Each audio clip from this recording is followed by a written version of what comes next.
First of all, thank you for inviting me. As you'll see, everything you are tackling broadly are the things that I get involved with in various ways. Let me give 3 minutes to describe what I do, because it's sort of an unusual mixture of things. I don't really have a job, actually. I'm part of the unemployed of this country. It's a big problem. I'm an entrepreneur, so I spend about 60% of my time on the businesses. And what I do is I'm a serial entrepreneur, so I start every year generally one company. The only thing that's different from other people is I now hire a CEO and have a co-founder as a CEO, so I go to chairman right away. I used to always be the CEO, DoubleClick for many, many years, Guilt for many years, and was managing over 1,000 people for the better part of a decade between those two companies. But now I'm scaling this up more, so I start multiple companies, no focus whatsoever. Focus is not something that is a part of my DNA, for better or worse. And so I have companies in different areas. So Guilt was an e-commerce company, 1,000 people. Business Insider, a media property, started the two of us, now has 120 million uniques. It's the #1 business site in the world. And never spent $1 advertising. So it's a good lesson in how do you actually reach 120 million people if you can never advertise? And it only has to be in the value of the content. MongoDB, only known to people who are technical here, but next year we'll have 1,000 employees. It's one of the most valuable technology startups in New York. It's a database company. It competes with Oracle. It's a real technology breakthrough. There's 100,000 companies that use Mongo as one of their databases all over the world. And then I have a wedding registry company, which actually just announced yesterday, raised $25 million at a $200 million valuation. It's 3 years old. 50,000 couples will use it this year. 1 million people will buy on the site. I have a healthcare company called Nomad Health. I started a year ago, which is a marketplace for hospitals finding temporary doctors, a problem that you wouldn't think about. It's a $15 billion sector. And then I have a couple of investments. I try not to invest in other people's companies that much. I really focus on my own. But I do have some investments both in the healthcare space, a lot of them coming out of Yale, in the recruiting space. And I will meet with the CEOs every 2 weeks. And I'm not quite a founder, but almost. Generally, they started with 2 or 3 people, early stage, just like some of the ideas we saw here today. So that's 60% of my time. And then I spend a big chunk of my time on what I call policy-oriented things. So it could be on the committee to select the Cornell campus for Roosevelt Island for the Bloomberg administration. It could be on the Board of Governors Island. It could be heading up the Technology Transition Committee for de Blasio. I have a meeting tomorrow, Cuomo and his team, to talk about the tech, everything, mostly it's tech related, but what policy-wise should New York State be doing to do a better job, both to attract engineers, think out 10 years, build our tech sector, use technology. So I'm on the board of the New York City Partnership. There's an executive committee of 12 people. It's the CEOs of JP Morgan and Goldman Sachs and News Corp. And then someone 2 years ago woke up one day and said, wait, technology is very important. We need someone who represents the slightly smaller companies. So I'm the token appointee there. And so we get involved there. So a bunch of time on things like that. I probably speak to the city or the state every 2 weeks on some issue, either officially or unofficially, when they're trying to think about this sector. Sector is becoming more important. We'll talk about it in a second. And then I spend about 15% of my time on issues that overlap with you, which is either education or global issues. So I'm on the board of Yale. I spend 15 days a year on the Yale campus for board meetings, giving speeches, things like that. And I've been on the board of Human Rights Watch for the last 12 years, Doctors Without Borders for the 7 years before that. As mentioned earlier, did some work with Mercy Corps earlier this year, going to see the refugee camps in Greece, as well as going to Gaza and the West Bank to see the work that's being done there in a number of very intractable problems. So I grew up internationally, so I'm very interested in a lot of the global issues. I'm starting to focus more of my time on local issues now. So as you can see, I really have no focus whatsoever. But I think what is coming together in a nice way is that the role of technology, it's not always technology, but technology and new business models are changing so many things and changing them so quickly. And businesses, it's an unbelievably exciting time. Like, I don't even have enough time to start all the businesses I would like to start. I see opportunities in so many places that makes it really fun. At the same time, so the entrepreneurial sector, and it doesn't matter whether it's for-profit or non-for-profit. I just see fantastic things happening in so many areas. It's so cool. But governments are having trouble reacting very quickly because they can't move at this rate. I'll give you 2 mini examples. You probably all think of the Bloomberg administration as being a very pro-technology environment. 2002, they decided to put a new payroll system in, relatively routine thing. Every company and city has some system that pays people. So they budgeted $60 million to get this done. Ultimately, ended up costing $700 million. For those of you who are good with math, that's a little bit of an overrun. But it's not just that. You can't get to $700 million without doing 2 time-honored traditions, which is 1 is total incompetence and 2 is outright corruption. They did both. So 3 people, this is all in the New York Times, 3 people were convicted of embezzling $10 million apiece, and then just a bunch of incompetence. So that sounds bad. Let's get to worse. They started about the same time to create a new 911 program, because after 9/11, we realized that there's not good communication between our various systems in moments of crisis. It's a legitimate thing. Every 20 years, you probably have to change your systems out. They budgeted $1.3 billion to do that. When the de Blasio administration came in, this is 2002, which we'll all note is quite a while ago, scheduled to be done, I think, in 2007. When de Blasio took over in 2016, he felt the need to announce, so that just to cover himself legitimately, that you do realize, everyone, that this program is not done yet. It's already a decade late. It's already being priced out at 2.2 billion. And the other part, which I don't even know the answer to this, it wouldn't surprise me if it's the wrong system. So these are, even for New York City, $1 billion overrun is real money. I mean, it's your money. It's real money.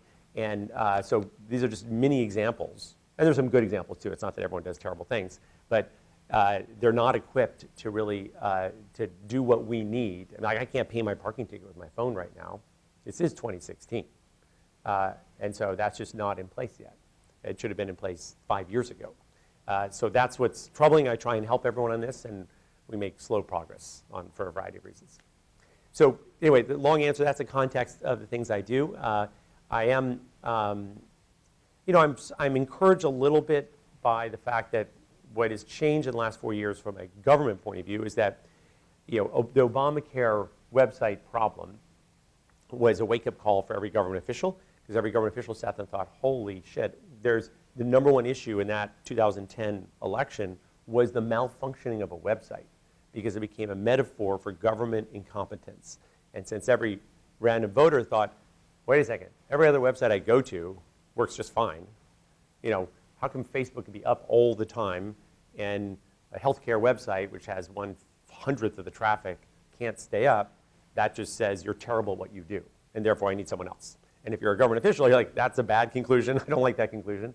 So I need to make sure that doesn't happen. And 2, I don't know how to do this, and it's hard, and procurement laws are a huge part of this problem. And we've had trouble changing them. It's a combination of not quite outright corruption, but as you know, many practices in government get infiltrated by vendors. And so there are actually some rules in New York State that say that you need to have 10 years of financial statements to be a vendor. And so you can imagine that if I went to a random state assembly person who doesn't know much about this, and I said, do you want our vendors to go bankrupt that we work with? And you're like, no, that would be terrible. Well, we need to protect ourselves from that. And so let's pass a law that 10 years financial statements, then it's good. So this is the state, you know who I am? I'm IBM. Because obviously if I can exclude every single startup, which is what 10 years of financial statements does, from competing in this space with all the interesting new technology and new products, who does that benefit? Oh, interestingly, me and Accenture. And so things like that get into the system and are hard to get out there. So a number of different problems, making a tiny bit of progress in some of those things. So anyway, I should open it up, and any questions you want to talk about, but I'd be happy to go in any number of any number of directions. It's happening at city level, state level, international, startups in New York, which is going incredibly well. Well, let me start us off, yeah. and then I'm sure, and open it up. And maybe talk about, the startup environment in New York? Because I think, you know, it's now, it's really happening, I think, and it's happening in a few areas more obviously than others. And I think there have been some efforts to, you know, make it easier and resolve some of the obvious bottlenecks. And I wonder if you could just comment a word about all that. Yeah, no, absolutely. So I'm sure everyone here starts with the assumption that the New York startup community is doing well and it's growing and, you know, that's all fine. And I think the answer is it's better than you think because it's going unbelievably well. Could not be going better. The only, if you said, is it as big as Silicon Valley after 10 years? No, it's not. It's not. But you know, it's easy to forget that when DoubleClick started in 1996, which in the scheme of, you know, New York City is not that long ago, 20 years ago, number one question I got every time was, why are you in New York and not in Boston? You should be in Boston. And that's where all startups on the East Coast occur. Now, if I'm with startup entrepreneurs and they're like, what are you talking about? Boston? That's crazy. No one would be in Boston. So the point is, in 20 years, New York has completely supplanted Boston from an internet point of view, not from a biotech point of view. Boston's still the East Coast leader there. But from an internet point of view and technology, startups, New York just dominates and will continue to dominate. So it's going very well. There are some subsectors where now Silicon Valley is not even relevant. So online media, if we said who are the very successful online media companies, you'd say, well, there's BuzzFeed, and there's Business Insider, and there's Gawker, and there's Huffington Post, and there's Mike.com, there's Upworthy. Well, guess what? There's not a single one that's in San Francisco. They're all in New York, every single one. So sectors like that we're doing well. In fashion commerce, we do very well. You know, in ad tech, we do extremely well. Where we don't do well yet is enterprise software. So the Mongo is the one exception. It's the only billion-dollar startup company that does hardcore enterprise technology here. And Silicon Valley probably has 25 of them. But what you're seeing now is you know, ecosystem, and this is what I try and impress upon every government official. Met with several from France and other places in the last couple months, is that you start, it's like Adam and Eve, you know, you start there and then eventually you end up with a lot of people on your planet. And the ecosystem for technology is like that as well. So DoubleClick was a successful company in the late 90s. There are 34 people we've identified who worked at DoubleClick who are now CEOs of internet companies. And so that's just coming out of one company because they saw it, I can do that, and they went off. And that happens for many companies. And that's happening. So we're in the second, third generation in New York. Silicon Valley is in their 7th generation, which is why they're still bigger. But we are growing faster than Silicon Valley is and doing great. So it's all fantastic here. The government doesn't need to do anything. It's always been very easy. If you want to start an internet company tomorrow, I mean, I did one yesterday where I just incorporate, and you know, it takes, I don't know, an hour. So there's no problem, no constraints. You know, the things you need in an internet company, which are good for New York, are all you need are people. People, idea, and money. Those are the 3 building blocks of a company. And so we have talent pool. When I talk to any government officials in the world, I say, I know where the most successful internet cities are going to be. It's very simple. Just go interview the top 20 students from the top 20 universities. Ask them where they want to live in your country. And that is where the winner will be. And so right now, that's New York and San Francisco in the United States. And so that happens. People right now want to go move to Berlin if you're in Europe. Berlin is going to be a startup, it is startup capital and is crushing other places. And so it's just because all we have is human talent in a company. You know, a bunch of computers and human talent. So we don't need anything else. We need some office space. People whine about the cost of office space. It's completely irrelevant. The average person we hire costs $100,000. The average rent I pay in New York City today, and rents are much higher than they used to be, is probably, you know, $8,000 a year. If I went somewhere else, maybe be $6,000. I would say $2,000. When my person all in cost me $125,000, you know, you're not going to move cities for that. You know, what makes a company is getting super smart, hardworking, motivated people, and New York has that. Do you think any special comment on the role of university? Yeah, I mean, I make the point. It's an interesting theoretical exercise. If we said, what is the value of Stanford to California? So imagine we could go back in time. It's 1895. Leland Stanford's sitting right here. And he says, I'm thinking of putting Stanford here, or I might put it in Denver or somewhere else. And if you were the state of California, and he said, write me a check, the way we did to Cornell to have them set up which no one has ever done before, which is one of the single most brilliant things a mayor has done in the last 25 years. And so, and this is why.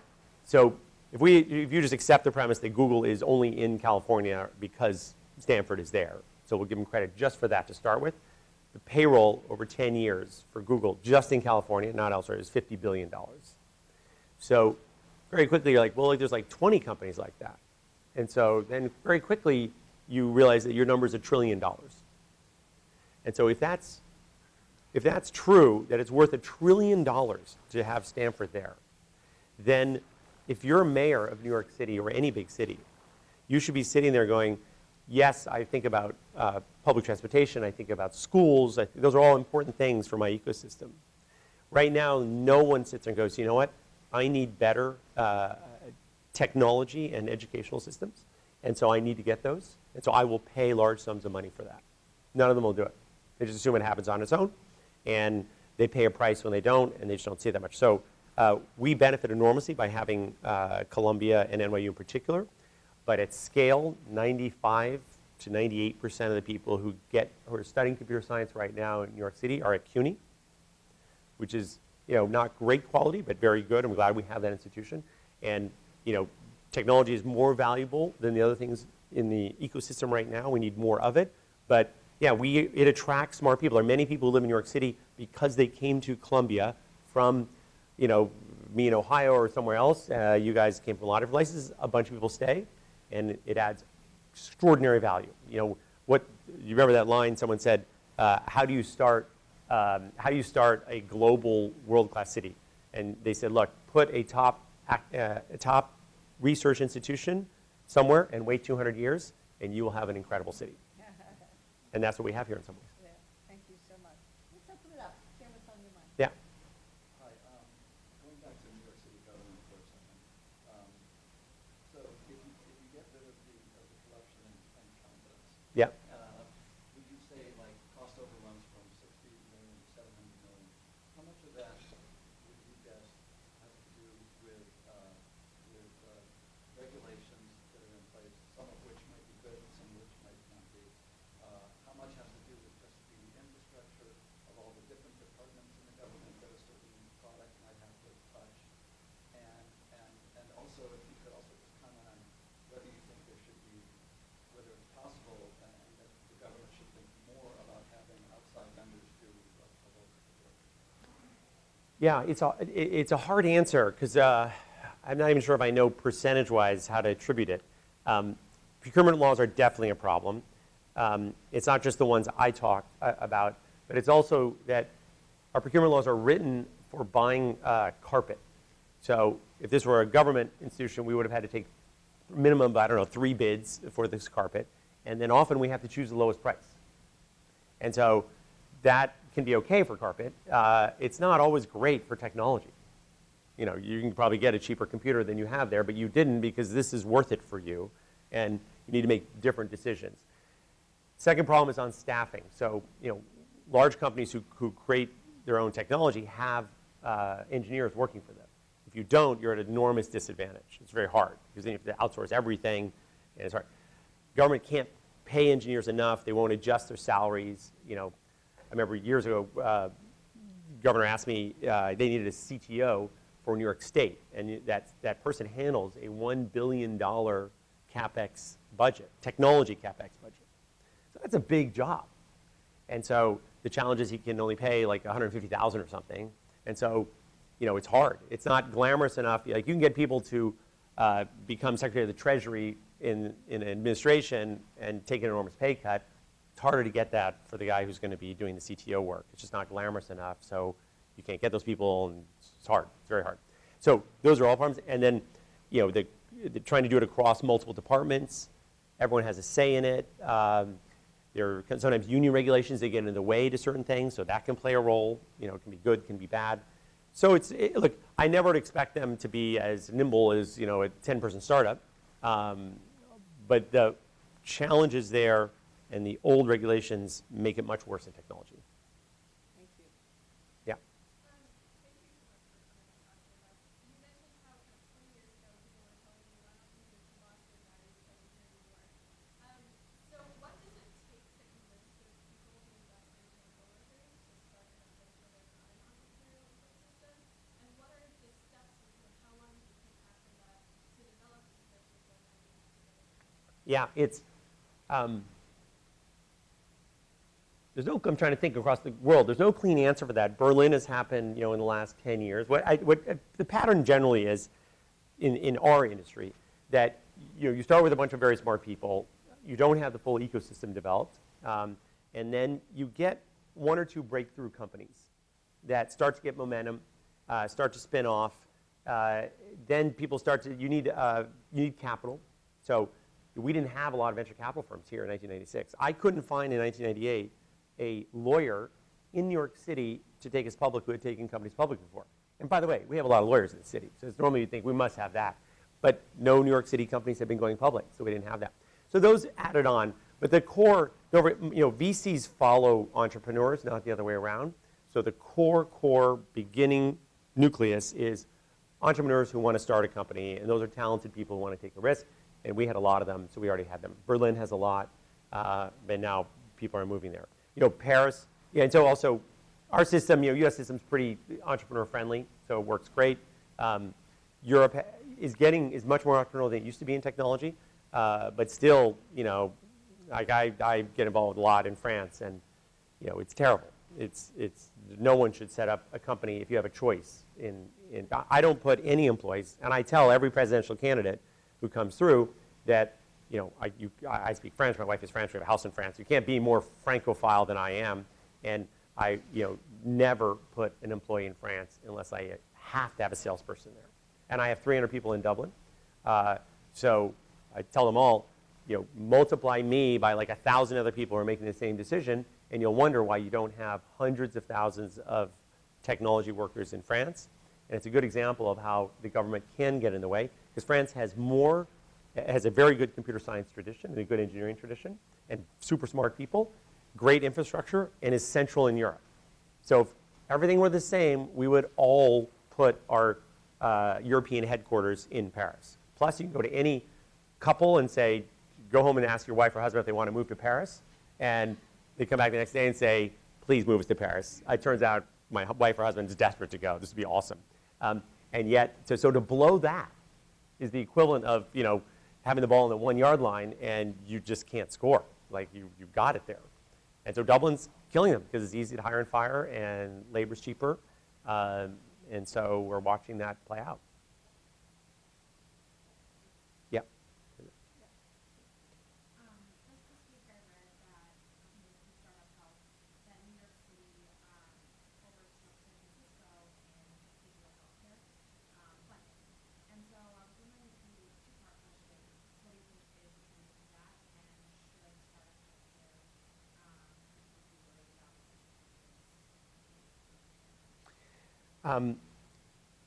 Yeah, and I'd be surprised if on a fundamental basis we've overtaken San Francisco, but there's no question that startup healthcare ideas, the sector is so enormous, you can't get to whatever it is, 18% of our GNP without having big opportunities, and I'm seeing more and more things and thinking about more and more things in this space. New York will do well because we have research discoveries here. If you said overall in the biotech area, New York, it's the single area where we punch below our weight. And so we being the city, at every level of the city, know that that is our big opportunity. We liken it to 1996, where we had talented people but weren't getting tech startups, and now we get that. Research discoveries, if you looked at the core data, research discoveries are happening in New York City, and more so than almost any other city. And then those companies, if you started something right now at Mount Sinai, there's a good chance you will take that idea and go set up a company in Boston. And the reason you will is that once you need a head of sales in New York City, your labor pool is hard, who has this specific experience. If you want a head of marketing, if you want VC funding, the number of firms here who do biotech funding is very small. Boston's much bigger. So we're competing on the wrong side. So that's why we don't have wet lab space, real shortage of wet lab space here. And so We don't have those building blocks in that particular sector, and that's why we're working on New York. De Blasio announced a $100 million investment in this sector earlier this week. We're trying to do what we can, and it's slow. And to your question, we haven't succeeded yet, we, New York City, in making this and getting our fair share even of tech startups. That is our single goal for the next 20 years. But it's no guarantee that, because everyone else is trying to do the same thing. Cambridge is doing great stuff. It makes a sort of competitive landscape from a city point of view, which is good.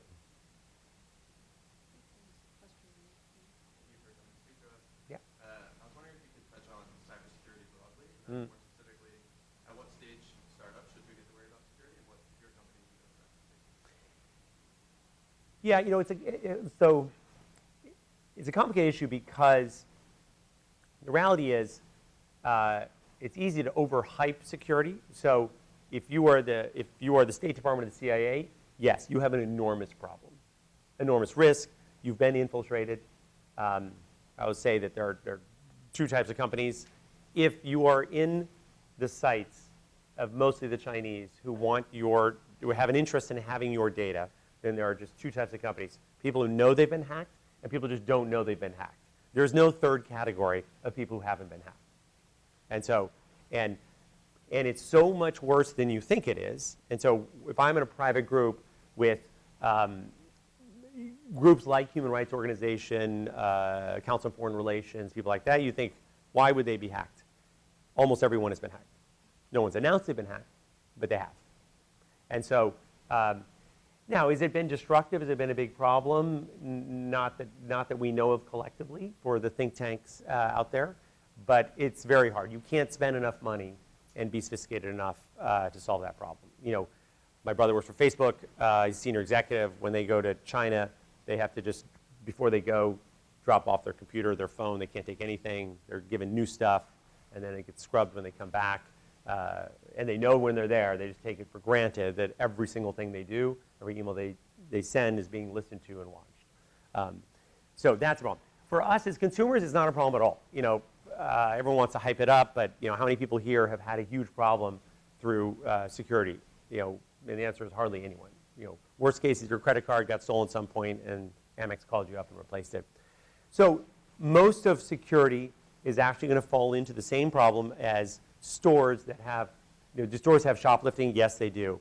You can add up a number and say it's like, whatever, $10 billion, which makes it sound really big. It's really like 0.3% of all. It's a cost of doing business. They'd like to be lower. It's under control. No one goes out of business because of it. This is the same thing for most things.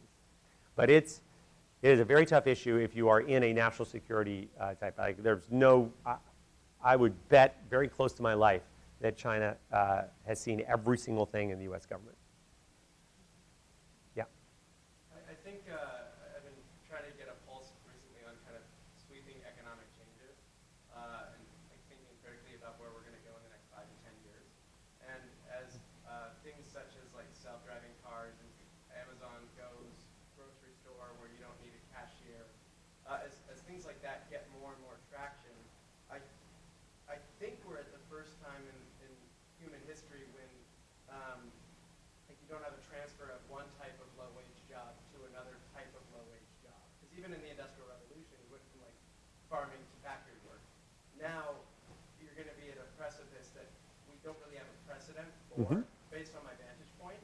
Do you have any thoughts on like the automation revolution, what the economic implications of it will be, and if we'll see any kind of governmental or policy-wide limits on what can and can't be automated? So, yeah, I think we need to remind ourselves, though, that, so let's go back in time. It's 1996. There's essentially no internet. No one is using the internet. There's no business on the internet. There's no e-commerce. There's no anything. Imagine we're sitting and we had the exact same conversation. And I told you, turns out I can see the future. And we'll be sitting here 20 years from now. Every single person effectively will be on the internet in the United States. Entire industries will be wiped out. There are no more travel agents to speak of. They're probably gone by 95%. I grew up, I had bank tellers where I used to get my cash. There'll be machines that eliminate almost all those jobs. Huge sector. Every town had bank tellers things. Gone. There will be $600 billion of purchases that are made online that would have been made in stores. So somewhere there, all those jobs, for the 600 billion at least, are gone. Not to mention, the 50 other examples that are occurring today and all the online products you use. So it's 1996, and I tell you all these things are going to happen. Sounds pretty bleak. What's the unemployment rate going to be like 20 years from today, in 2016? If I told you unemployment rate's going to be lower, you would have said, I don't think so. You can't adapt to all those things you just talked about and absorb it. And the answer is we have. So at any one time, it's hard to imagine how we're going to absorb all those people. To date, by and large, we have absorbed people, and they've shifted and taken time. And the things you're talking about are not happening at such an accelerated rate that we're not able to absorb them yet. So I'm cautiously optimistic. Look, will there be groups of people that are displaced and don't have good jobs? Yes, absolutely. Is every tech entrepreneur, including me, working on a bunch of things that make life more efficient, which is a different way of saying eliminating labor? Yes, but it's been absorbed so far. And in general, the lesson has been that we do. Can I take you one step further? Because, I think we've just gone through an election cycle where, public attitudes and worry about globalization and to me, some of this debate about trade that featured so prominently is masking many other issues, including technology, I would say predominantly, as a cause of increased unemployment in manufacturing sector, for example.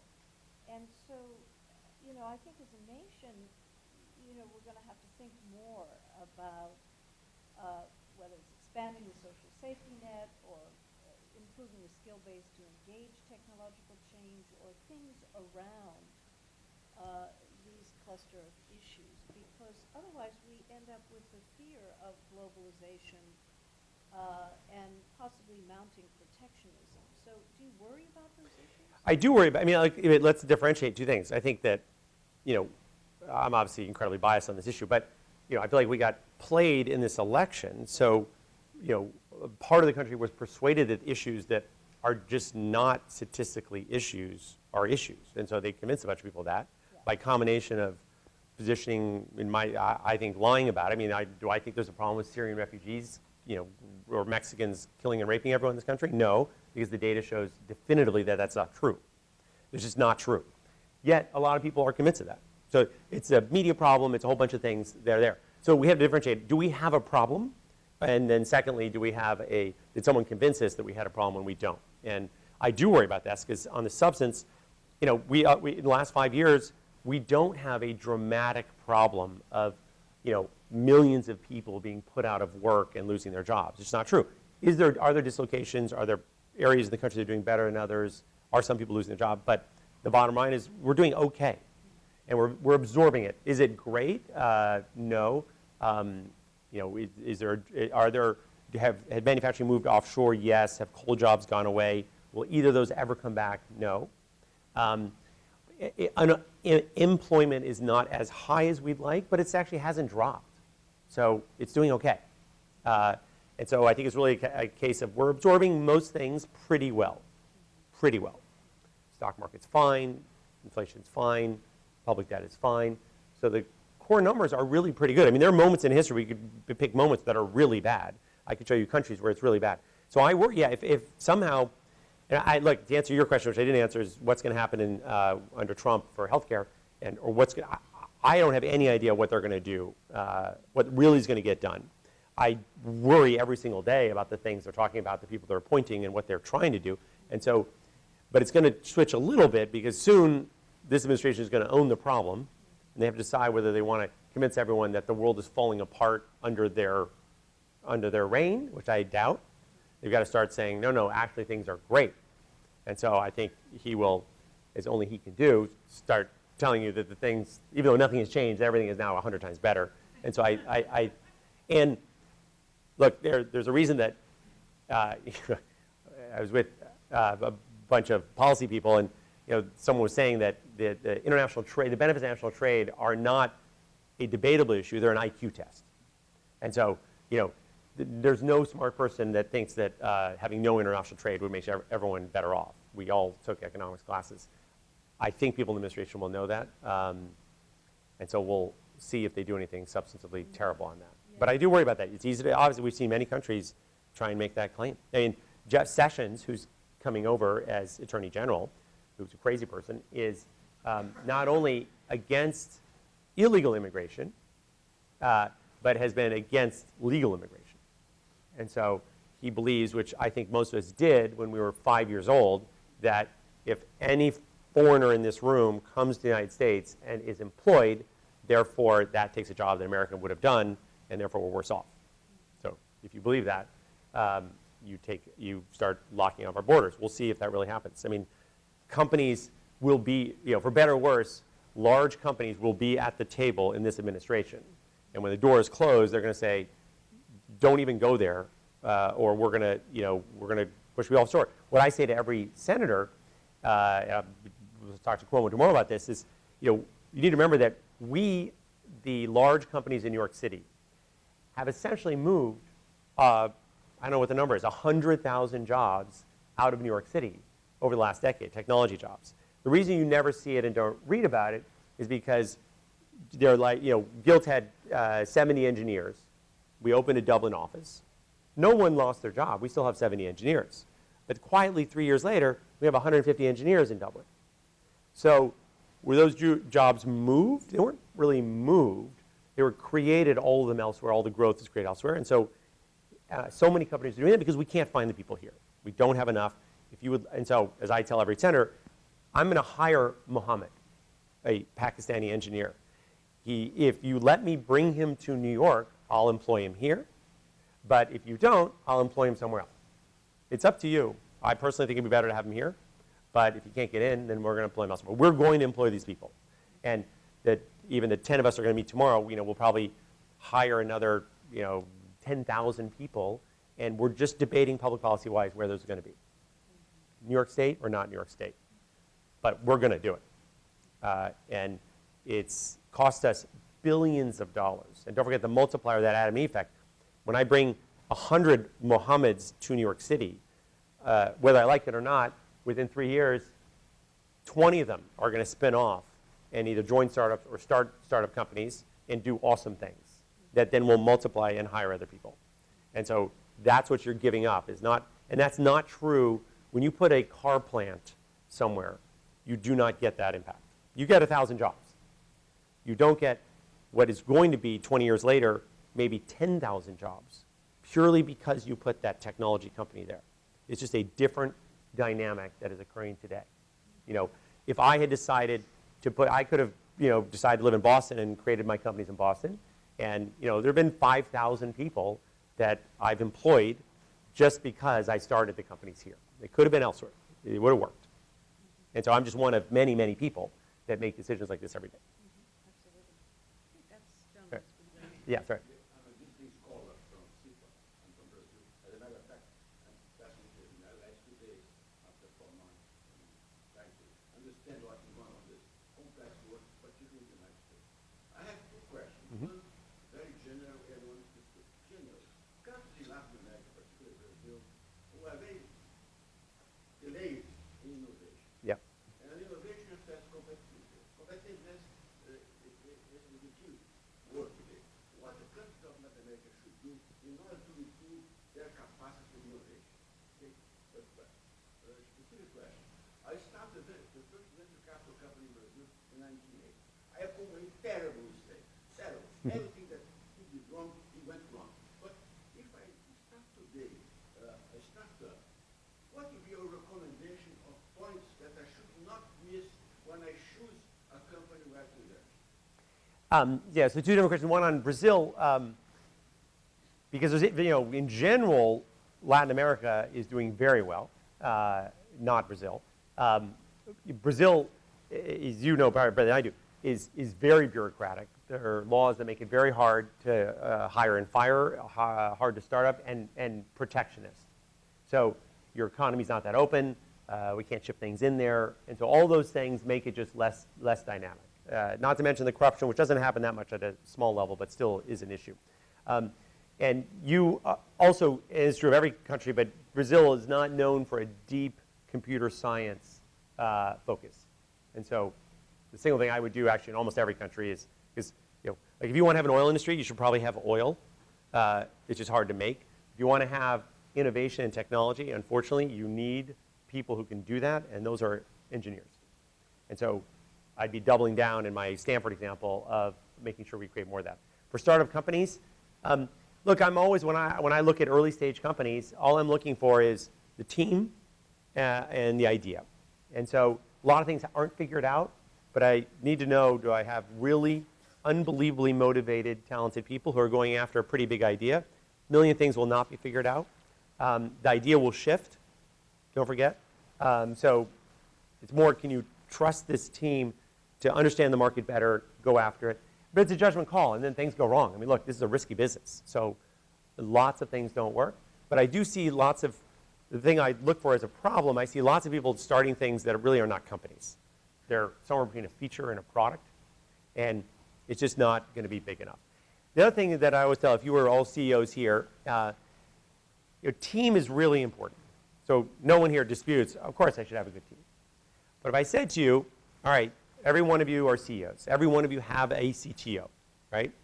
And so raise your hand if you think your CTO is in the bottom half of the CTOs that are employed by everyone else in the room. And so you're like, well, no one's raising their hand. So my understanding of math is that at least half of the people have to be in the bottom half. That's just the way it works. And so you have to look around the room and think, okay, someone really is. In fact, a lot of you have a, what I'm going to call a mediocre CTO. And you're in denial about it, or you don't know. And so it's just there aren't that many good teams. And so if we look, if those of you who are basketball fans, if I said to you, I have two choices for a team. I'm putting a new team in the NBA. One has incredible coaching, great training techniques, just everything's a locker room, everything's so good. The other one doesn't have any of that, but we drafted LeBron James and Kevin Durant and Stephen Curry. It's all we have. Which team would you bet on? And you'd be like, yeah, I'll take these guys. They don't need a coach. Because that's what wins. And so if you accept that for that basketball example, you need to sit there and go, do I really have LeBron James? Because I doubt you do. Because there aren't very many of them. And you don't have 5 LeBron James equivalents there. And that's going to come out. And that's what I'm looking for, yeah. You mentioned to us there's 3 things to create a business, and you also mentioned that you incorporated one yesterday. Can you talk about the timeline on finance, a team, as well as an idea for the events that you started yesterday? Yeah, and you, yeah, I never worry about it, and you should never worry about money. There's tons of money here, and unlimited amounts of money. Doesn't mean that everything's going to be funded. And by the way, if everything's funded, we have a problem. It shouldn't be. There has to be a selection process there. But again, you have an idea and you have people. And so there are very few teams that are incredible, that are going after a reasonable sized market, that have been working on something for 5 months intensively that don't get funded. And so just things don't fit that criteria. That's why they're not getting funded. So I met with a guy 2 years ago. He won the Henry Snow Award, which is the top student at Yale. It's not an easy thing to do. Became a Rhodes Scholar. He's tackling a problem of going after trials. You know, 40% of all trials when you're testing a drug or a sleep thing or anything don't get completed because they can't find the people, because the guy who's getting his master's in biology isn't a marketing genius to go get 200 people who all have a certain problem. And so is there a business to help them? It's a $10 billion sector. So that's I'm not involved with this at all, but super smart people. There's 2 Rhodes Scholars going after this, and then they present very well, and you've got a $10 billion opportunity, no one going after it, boom. There was no doubt in my mind they were going to raise millions of dollars having right now. I just got involved with a company that's only based on one peer-reviewed study that helps. It's called Spring.care. It uses machine learning to help doctors prescribe antidepressants. You go to a doctor, there's a 35% chance what they prescribe for you will work. And the reason is your doctor doesn't have a big enough brain to know that you are one of, based on 30 questions, you're one of 400 subcategories of people. And there are 25 different medicines that they could give to you. And so if I ask your doctor, subcategory 171, how does it react with medicine 16? They'd be like, yeah, I have no idea. I just thought Zoloft. In fact, I saw a sales guy who sold Zoloft, and I said, that's what I'm giving you. No idea. They did a machine learning, did a peer-reviewed study, competed with 23 Yale psychiatrists using the program, beat 22 out of the 23 out the gate, 60% hit rate versus Yale psychiatrists at 35%. Don't forget, most antidepressants are prescribed by just random doctors who haven't read a psychiatric paper in 25 years. Really have no idea what they're doing. And and it's a multi-billion dollar segment. So those are just ideas of really, and these are great people, accomplished people getting their PhD at Yale and computer scientists. So good idea. So the time frame, time frame. If I'm doing if I have an idea right now and I know what I'm building, the team can take 3 to 6 months to build up if you don't have it right there. I'm starting from scratch. And then the idea, if it's an idea like launching a Guilt, that takes 3 months of programming because it's not very hard. If it's Mongo, which is a deeply technical product, that takes a year. So it just depends on what you're building and what it is. But in general, my playbook would be, it will take about $500,000 to get to launch. And it will take, launch will have on average 6 people to 8 people. And then the product will be launched at that point, and then I'll go raise VC money at that point. Yeah, sorry. Comment on open government data opportunities for technology companies to improve the delivery of government services? Yeah, I don't have specific ideas on this, but I think there is a big opportunity, and we're starting to see examples of people taking data and going out there and doing great things. I've seen, people are starting to use Twitter data. They're actually using Mongo to get Twitter data because a data miner is a great example. Great example here. I don't know if you guys know this company. They mine the Twitter feed, and so you can see if you're GE, you can see whether you're having problems with your product somewhere in the world because they'll show up on Twitter first. You can see anything that pops up, crime problems. All the agencies now are starting to mine this because if there's a fire, it'll be on Twitter first. And so how do you do that? So I'm seeing cool things with that. But I think people are going to come up with other ideas once more and more things are released and apps. We had a competition. I was a judge for New York City when we had an app competition when Bloomberg opened up the data. And there were lots of things on public transportation, all kinds of great things to help people who wheelchairs they could get around that just didn't exist before. So love that whole area. And really pushing everyone to try and release more data. Things come out that we were like, oh my God, how'd you think of that? That is so awesome. Yeah, sorry, one more. Yeah, so there's this idea based on a popular book called The Sovereign Individual that technology, things like blockchain technology, to some extent make governments obsolete, right? And as you have sort of expressed now, we see that governments may not have, the governments we elect, the governments we're paying taxes to may not have our best interests in mind. So the sort of like long 100-year view perhaps is that at some point we can have a state that's completely sovereign, that's mediated by technology, right? And there are, simply blockchain technology decides, if you've done something wrong, like, the assets in your Bitcoin wallet are seized or something like that. And, we see this currently, this disproportionate power between governments and, small groups of hackers. So, it seems like the trend is towards, governments who are being overpowered by technology. So I'm curious about your thoughts on that. Yeah, no, I don't see that. I see that that they have trouble protecting their data. But let's not forget, what are we looking for government to do? And we've also today pointed out some of the problems and some of the areas they're not doing well. But pre-K and public transportation and environmental rules and making sure the meat is safe that you eat and stuff like that.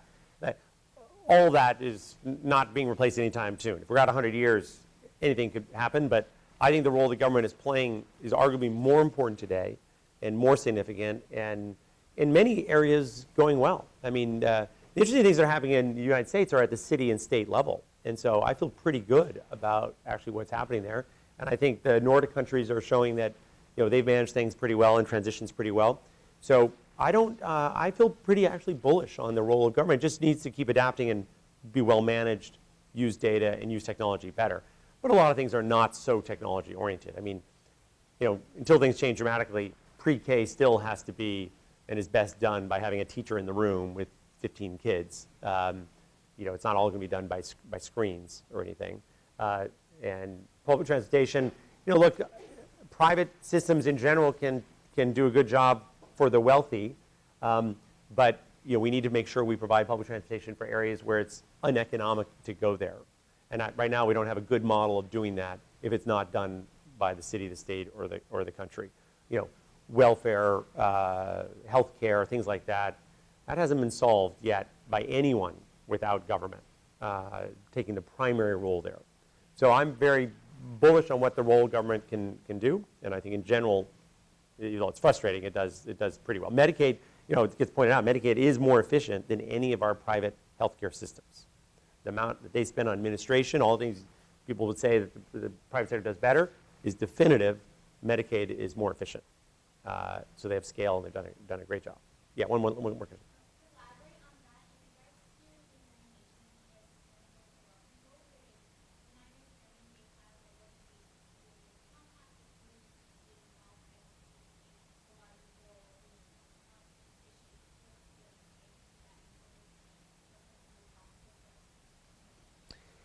with the I think it's all down to how it's done. So I think there are great public-private partnerships, and as we know in the United States, tremendous number of things that could be done by the government are done by private companies in some form, or are just done by nonprofits that private companies and individuals have funded. And I think we do a pretty good job in the United States of that.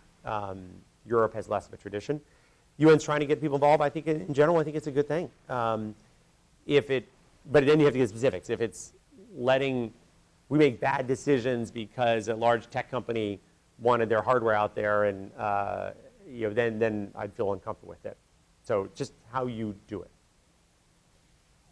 Kevin, you've been hugely generous with your time today. You've been here since 8 o'clock this morning, responding to teams and then this wide-ranging conversation. It's been fantastic to have you here. Thank you so much. Please join me in thanking you. Thank you.